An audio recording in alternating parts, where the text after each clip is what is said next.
So it's a beautiful day in Florida. This is after this is like early February, and it's been cold. I mean, cold at night. It's been going into the 30s, which is really unusual for here. Anyway, project today is I've had a fire pit here. You can see all the blocks lined up over there. I've had a fire pit here since the time that I moved in, even before that, so like 6 years. But what I find is that if you stack the blocks like 3 high around the circle that you want to be your fire pit, that when you're sitting out here, that the heat that radiates from the fire is blocked by those upper blocks. And so you get from the head going north, up, you don't get the body warmth. So I thought, well, if the person's sitting at the same height, but we put the fire deeper into the ground, then you only have one block to contend with. That's kind of like just so that you can see where the edge of the pit is. And so anyway, I took them all up, and when I'm 2 blocks deep, which is about 8 inches, so there'll be 1 block at surface level, above surface level, and then 2 blocks below. And then I thought, it might not, I couldn't think how much fire there was. So anyway, I was thinking that the fire would need more air. If it was down lower, it wouldn't be able to draw as well. So I took 3 1-liter bottles, and I cut the tops and bottoms of them and glued them together, or taped them together. And then I took this, that's 1 1/4 inch, which is what I had, and then I bought another one because I needed another couple of feet. Anyway, and then I poured it with concrete, but I wanted to be able to pull that all the way back so that it was only concrete, and the first 1.5 feet or whatever would be concrete this far. But in fact, that plastic is still inside there, so this is going to be kind of a learning experience. Anyway, and then I dug the trench over there so that as the fire burns, the hot air will rise, it'll pull in air, and this will be a free airflow from over here someplace where you don't see it, but it'll be underground, and it'll feed the bottom of the fire. So that's the plan. I mean, it's an easy fix, and I don't know that there's a whole lot to be done here. I took a bunch of the soil out over there to the edge of the property where it was kind of low, and I'm just going to spread that out a little bit over there. That's kind of a dumping ground for extra soil. So that's what I have today. I'll come back in a few minutes after I get this thing done. Put it in the ground and put the blocks in so you can see what it looks like. In case you've never seen it, because a lot of people haven't, this is a trenching spade, and it's just wide enough. I mean, it's just a regular shovel that's been cut down to what you buy them this way, called a trenching shovel anyway. And then I have just a regular, there's a garden rake over there to smooth the soil, and I have a regular spade, and that's what I'm using. The spade to cut out this thing, and the trenching shovel to cut out this so that I can get the opening back up here someplace. Originally the blocks sat around this in a circle, and I went with a can of paint and I sprayed on the grass and the blocks because they're going to mostly be underground.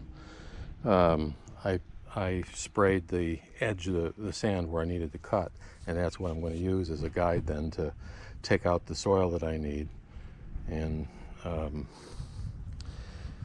get the bottom prepared and so on and so forth. Anyway, the other thing you can do is this is a nice straight 2x4,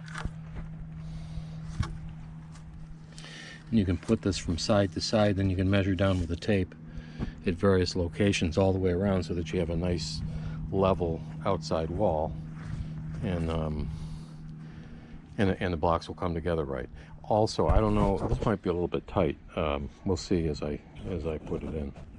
But I'm thinking that where I marked the blocks, that's what I have here, and it might just be a little too snug. I don't know. We'll see. So this is a finished product.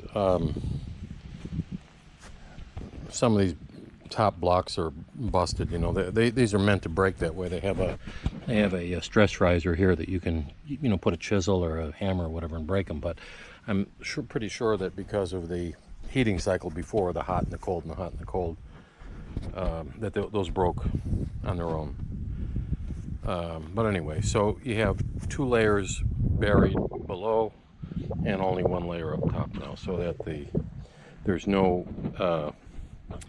object in your way for letting the fire come out of the fireplace and heat your body, rather than just get your face and above, you know, wasted heat.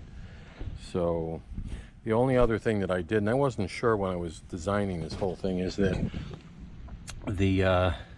I built that that's an air tube, really, to feed the bottom of the fire, and I'm figuring that the heat from the fire would rise and pull air in. I've got the other end is over there. I just buried the pipe in the ground, and as the fire burns, it would allow would bring the heat up this way, and therefore pull air in. And if it didn't have enough to pull, it could pull from there. The nose of that thing is cement, so you know, it'll burn. I mean, it won't burn. And that's it. And then I just backfilled around here and backfilled there. And there's the inlet to the vent, or to the air inlet, the air pump. So that's it. It's just, I think this is a much better design than before. And what I'm going to do, I think, is I'm going to turn this whole area here into like a beachy thing. I got a lot of sand anyway, so just cut the vegetation, maybe kill all the weeds that are growing here, and make this all sand. And then I'm going to, those are left over from those plastic things from the snap jackets, are left over from me doing the dock, and I'm going to use those, I think, as a mold to make 2 legs, bink-a-da-bink, and then a bench across. And I'll do that in like 3 or 4 locations here, because when you're out here and the smoke starts coming your way, you want to move to another location. But I just thought, you know, permanent benches out here would be perfect, because it would be perfect.